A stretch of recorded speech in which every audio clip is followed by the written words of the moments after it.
MUDA scam Karnataka ముఖ్యమంత్రి సిద్ధరామయ్యకు ఇబ్బందికరంగా మారింది సార్. ఇప్పటికే ఎన్ఫోర్స్మెంట్ డైరెక్టరేట్ కూడా కేసు నమోదు చేసింది.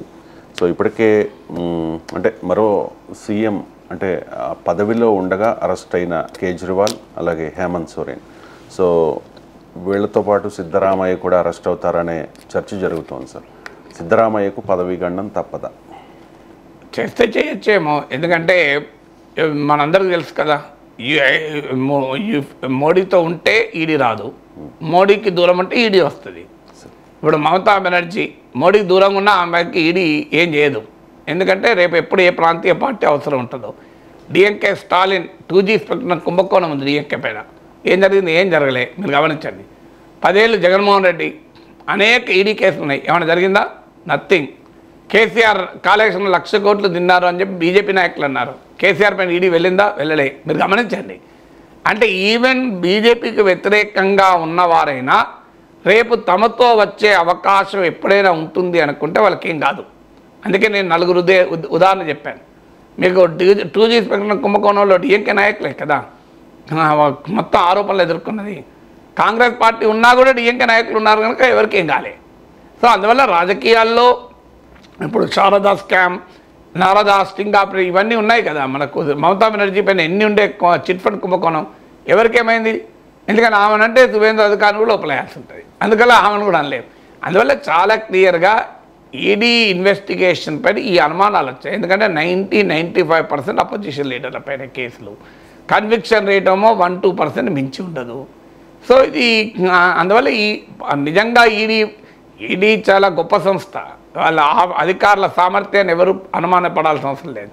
అన్ఫార్చునేట్లీ అది కేంద్ర ప్రభుత్వంలో ఉన్నవారు వాడుకుంటున్న తీరు వల్ల, ఎందుకంటే సుప్రీంకోర్టే గతంలో అన్నది, ఈ మధ్య కూడా ఉన్నది, సిబిఐని పంజరంలో చిల్క అని. సో అందువల్ల రాజకీయాల్లో ప్రత్యర్థుల్ని వేటాడడం అనేది ఈ మధ్య కాలంలో పెరిగింది.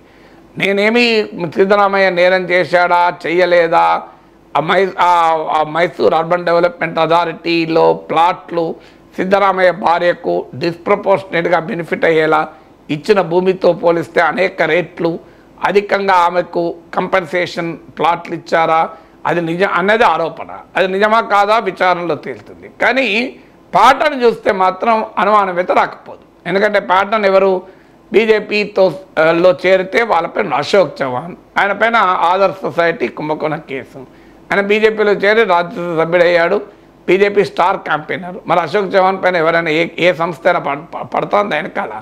హేమంత్ బిశ్వా శర్మ బీజేపీలో చేరాడు, రాష్ట్ర ముఖ్యమంత్రి అయ్యాడు, ఆయన పైన ఏదైనా ఒక కేసైనా పాత సిబిఐ కేసు ఏమైందో ఎవరికి తెలియదు కదా.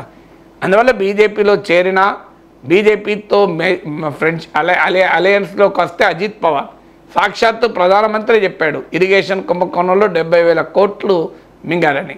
ఈవెన్ ఈడీ సిబిఐ కేసులు కూడా శివసేన ఎన్సీపీ ఎమ్మెల్యేల పైన ఉన్నాయి. ఏమైంది? ఏం కాలే కదా అజిత్ పవార్కు.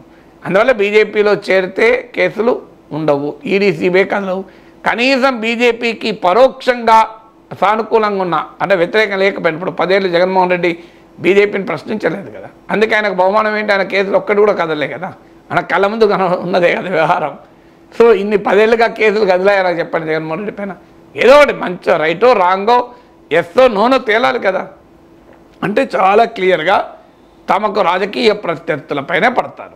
తమకు రాజకీయంగా తమతో ఉన్నవారు, తమతో రేపు ఎప్పుడైనా అవసరం వస్తా అనుకున్న వాళ్ళ మీద కూడా రారు. అందుకే నేను ఉదాహరణ చెప్పింది మీకు.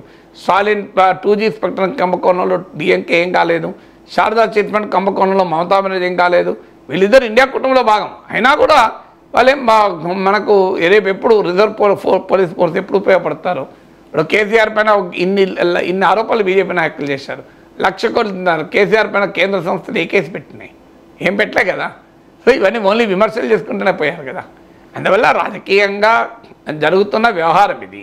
ఇక సిద్ధరామయ్య రిజైన్ చేస్తారా అంటే అది ఇప్పటివరకైతే నేను చెయ్యను అని అంటున్నాడు. ఎందుకంటే కేజ్రీవాల్ చేయలేదు, హేమంత్ సోరెన్ చేశాడు జైలుకి వెళ్ళినప్పుడు.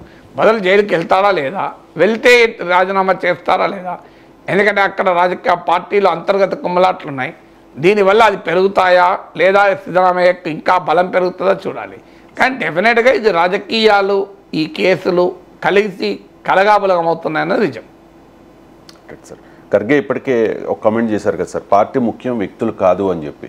సో ఇన్ని ఆరోపణలు ఎదుర్కొంటున్న క్రమంలో మరి కాంగ్రెస్ అధిష్టానం కూడా సిద్ధరామయ్యకి ఏదైనా సూచించే అవకాశం నాకు ఎలా తెలుస్తుంది అని అప్పుడు ప్రతి చిన్న స్టేట్మెంట్ను దాన్ని ఏకి పీకి కోడిగుడు మీద ఈకలు పీకద్దండి. ఇప్పుడు దాని పార్టీ ముఖ్యము వ్యక్తులు కాదు అంటే ఆయన తీసేస్తారన్న మీనింగ్ అని ఎట్లా చెప్పగలం?